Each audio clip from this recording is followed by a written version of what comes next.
What's up, everyone? Marc Lobliner, TigerFitness.com, CEO, MTS Nutrition. Guys, the Q&A we have going on are awesome.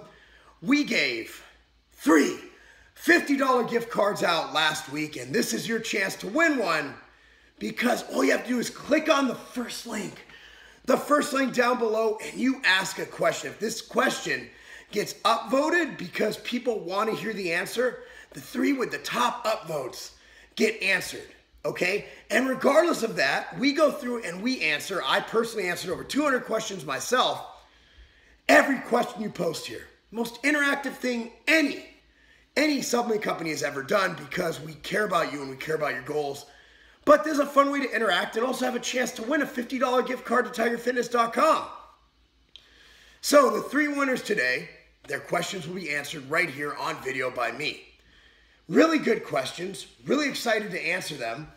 And I'm going to get to them right now. These are, in real time. We're rocking and rolling, getting it done. Excuse me. The first one comes from Zach Boxer.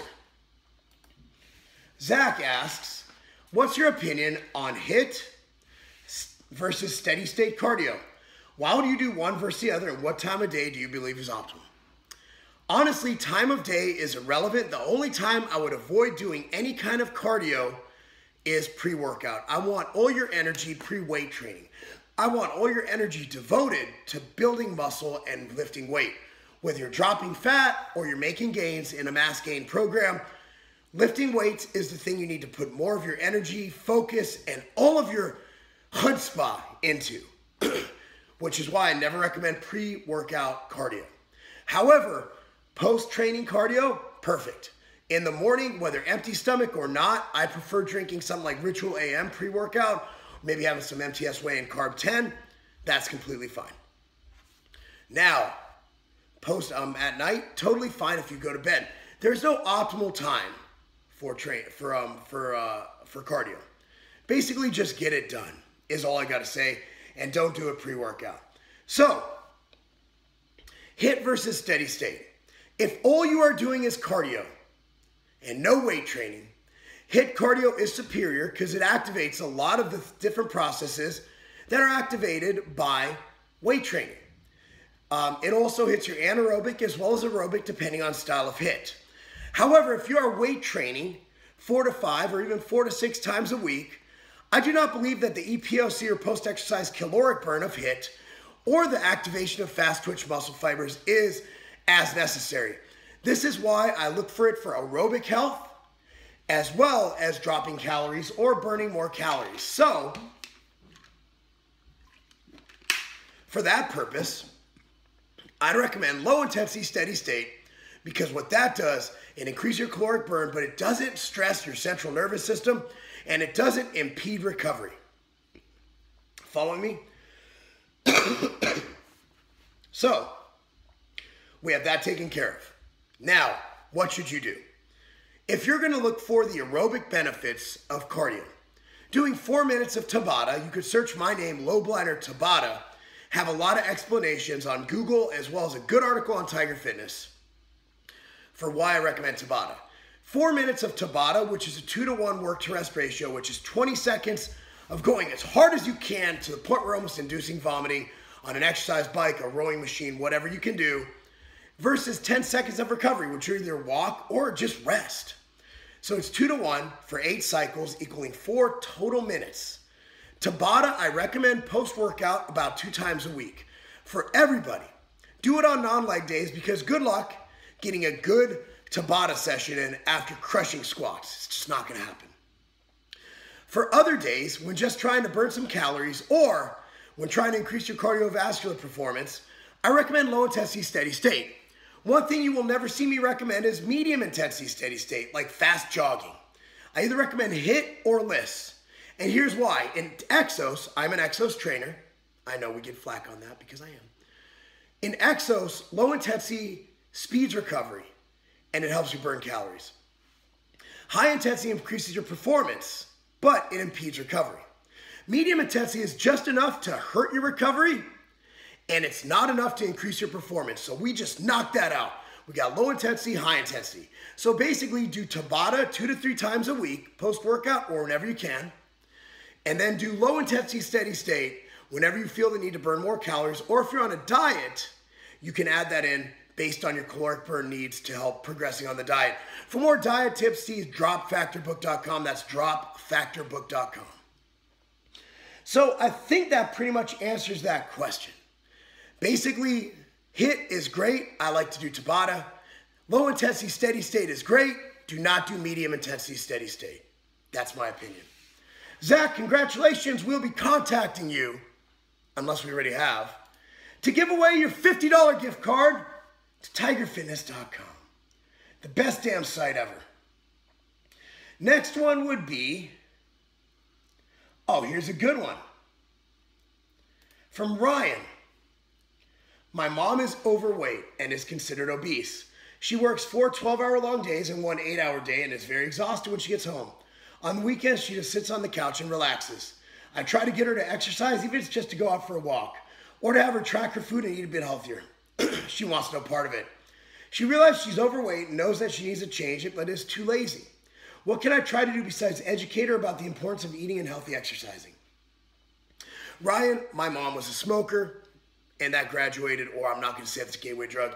She's also a drug addict and alcoholic, okay? One thing I've learned about addictions, and food is an addiction, and habits. People will not change no matter how much you nag them unless they have something that wills them to change. Your nagging her to get on a better eating program is just going to drive you further away from her and hurt the time that you have with her. Sure, it might be shortened because she's obese, because that is a huge factor in death. However, honestly, all I would do is occasionally tell her you love her and you want her to live longer, and if she ever needs help, that you're there to help her. But to nag her and say she's going to die and blah, blah, blah, and tell her to get in shape, it's just going to drive you further away, and I speak from experience. She needs to be motivated herself to do it, or she will never do it. And you nagging her will cause her to pull further away from you. So I recommend that you simply offer help occasionally, tell her you love her and you want her to live as long as possible, and just say that you're there if she needs you. You're not going to tell her what to do, but if she needs you, she can ask at any time. Ask and thou shalt receive. And I hope that works for you, brother. Sorry to be so dire with that, but honestly, this is my opinion on what should be done based on my experience. From Andrew, is time under tension important? I had a personal training class this past semester at school where time under tension was the main focus.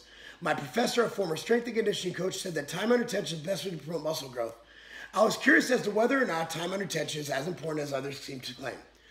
I still believe that progressive overload and constantly stimulating your muscles to a degree where they have to adapt, change, and grow is the best way to stimulate hypertrophy alongside proper diet, adequate nutrition, and a whole lifestyle of healthy living.